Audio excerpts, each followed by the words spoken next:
Kali ini kita akan belajar tentang materi teks eksposisi yang ada di kelas 10 SMA atau SMK. Sudah pasti kita akan membahas pengertian terlebih dahulu. Pengertian teks eksposisi ialah teks yang bersifat memaparkan atau menjelaskan suatu informasi. Kalian bisa singkat menjadi teks yang berisi penjelasan. Setelah pengertian, kita harus juga belajar tentang ciri-ciri teks eksposisi. Ciri-cirinya ada 4. Yang pertama, bersifat non-fiksi atau ilmiah. Karena teks eksposisi adalah sebuah karangan atau paragraf yang mengandung informasi atau pengetahuan yang mencoba digambarkan dalam bentuk yang padat, singkat, dan jelas, paragraf eksposisi harus bersifat ilmiah atau bisa dikatakan sebagai pernyataan yang bersifat non-fiksi. Itulah maksud dari ciri yang pertama. Yang kedua, bertujuan menjelaskan. Coba kita ingat lagi pengertian teks eksposisi. Teks eksposisi adalah karangan yang berisi penjelasan.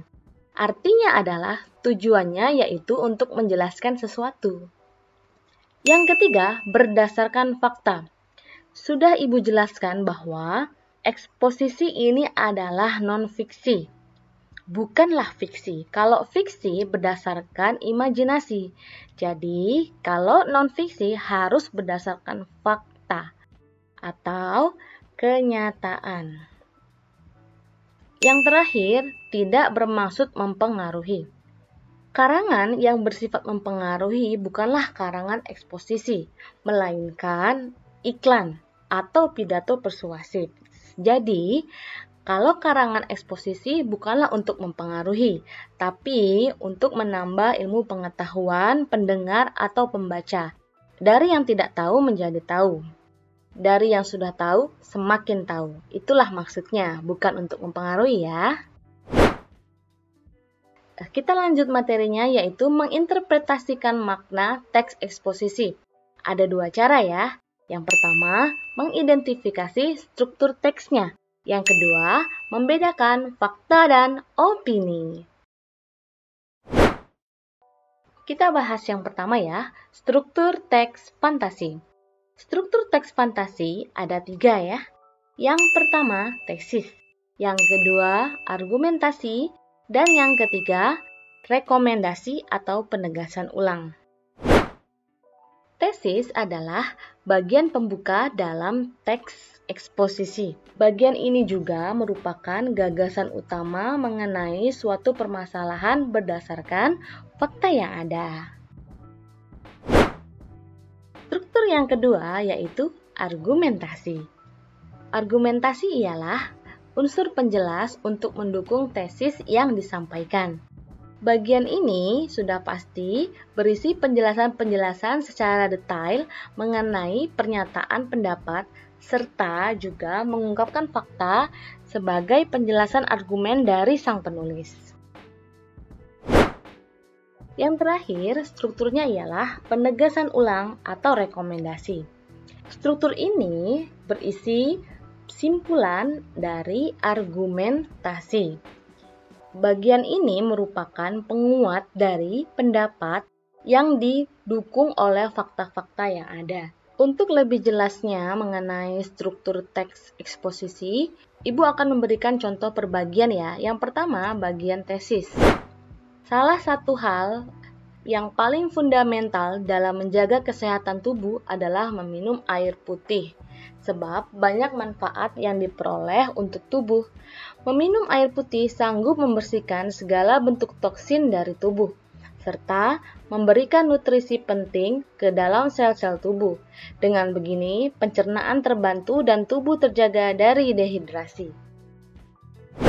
Rata-rata sebanyak 8 gelas air dibutuhkan tubuh perharinya. Tidak hanya sanggup membersihkan tubuh dari unsur-unsur kontaminan, air juga sanggup mengisi tubuh tanpa menambah kalori. Menjaga keseimbangan minum air setelah makan akan membantu dalam proses penurunan badan lebih cepat. Selain itu, minum air putih tiap hari dapat meningkatkan fungsi ginjal. Pada hal ini, ginjal membantu pencernaan dan mempercepat cara tubuh memproses makanan serta metabolisme tubuh. Pada bagian penegasan ulang, contohnya ialah membuat target minuman air putih sebanyak 8 hari secara rutin adalah sebuah keharusan, sebab banyak manfaat yang terkandung di dalamnya. Selalu bawa air saat mengendarai mobil, menonton televisi, meringkuk dengan buku, atau duduk di luar bersama rekan atau kerabat. Dengan begitu, air putih akan terasa banyak manfaatnya di dalam hidup. Selanjutnya, cara menginterpretasi makna dalam teks eksposisi ialah mencari fakta dan opininya. Ciri-ciri fakta ialah nomor 1, berisi fakta yang kebenarannya dapat diuji. Yang kedua, berisi informasi atau data yang akurat. Yang ketiga, bersifat objektif. Dan yang keempat, biasanya disertai data dan angka. Kemudian, ciri-ciri opini. Tidak dapat atau belum dapat dibuktikan kebenarannya. Bersifat subjektif, didasarkan pendapat pribadi, berisi tanggapan penulis, dan yang terakhir, menunjukkan peristiwa yang belum pasti terjadi. Contoh fakta. Yang pertama, telah terjadi banjir di Jakarta Utara yang menyebabkan korban tewas sebanyak 14 orang. Tadi malam, Liverpool berhasil menang 2-0 atas Chelsea lewat gol yang dicetak oleh Steven Gerrard dan Luis Suarez. Sedangkan contoh opini ialah ketoprak adalah makanan paling enak di Indonesia. Permainan Paulo Sitanggang malam ini sangat bagus. Contoh yang ketiga, dia adalah wanita yang paling cantik menurutku. Selanjutnya, kita akan belajar tentang pola pengembangan teks eksposisi. Pola pengembangan teks eksposisi ada 4. Yang pertama, deduksi. Yang kedua, induksi. Yang ketiga, proses. Yang keempat, ilustrasi. Baiklah, kita bahas dulu pengertian deduksi ya. Deduksi adalah paragraf yang kalimat utamanya berada di depan atau di awal. Kita ambil contoh 1 ya. Orang pendiam tidak sepantasnya dijauhi maupun dianggap aneh karena tidak selamanya orang yang pendiam adalah pecandu narkoba, berkepribadian sombong, penderita kelainan jiwa, atau seorang teroris. Orang pendiam hanyalah orang yang tidak pandai banyak bicara sekaligus tidak terlalu senang berada di tempat ramai terlalu lama. Dari contoh ini sudah pasti karena ini contoh deduksi, kalimat utamanya adalah yang pertama ya, kalimat pertama. Orang pendiam tidak sepantasnya dijauhi maupun dianggap aneh. Itu adalah kalimat utamanya. Sisanya adalah kalimat-kalimat penjelas. Jadi, dijelaskan kenapa tidak boleh dijauhi dan jangan dianggap aneh. Dijelaskan bahwa orang pendiam itu bukan pecandu narkoba, bukan sombong, bukan kelainan jiwa. Nah, itulah alasannya kenapa sih kalimat utamanya adalah kalimat pertama, yaitu orang pendiam tidak sepantasnya dijauhi maupun dianggap aneh. Nomor kedua, induksi. Kalimat utama berada di akhir. Jadi kebalikannya dengan deduksi ya. Kalau deduksi kan depan, kalau ini di akhirnya atau di belakang paragraf tersebut. Yuk kita simak contohnya ya. Ketika ujian telah selesai, nilai anak-anak diperiksa. Ternyata terdapat berbagai nilai siswa. Sebanyak 19 siswa nilainya melampaui standar kelulusan, 10 siswa memperoleh nilai tepat pada standar kelulusan, dan tidak ada seorang siswa pun yang memperoleh nilai di bawah standar. Sehingga bisa dikatakan kegiatan belajar di kelas ini berhasil. Nah, dari paragraf ini kita bisa menemukan bahwa kalimat utamanya ada di belakang. Salah satu ciri-cirinya adalah ada konjungsi di sini ya, ada sehingga. Sehingga itu adalah menunjukkan kesimpulan. Oke, sekarang kita lanjut ke ilustrasi. Artinya adalah paragraf tersebut menjelaskan informasi dengan ilustrasi atau contoh-contoh.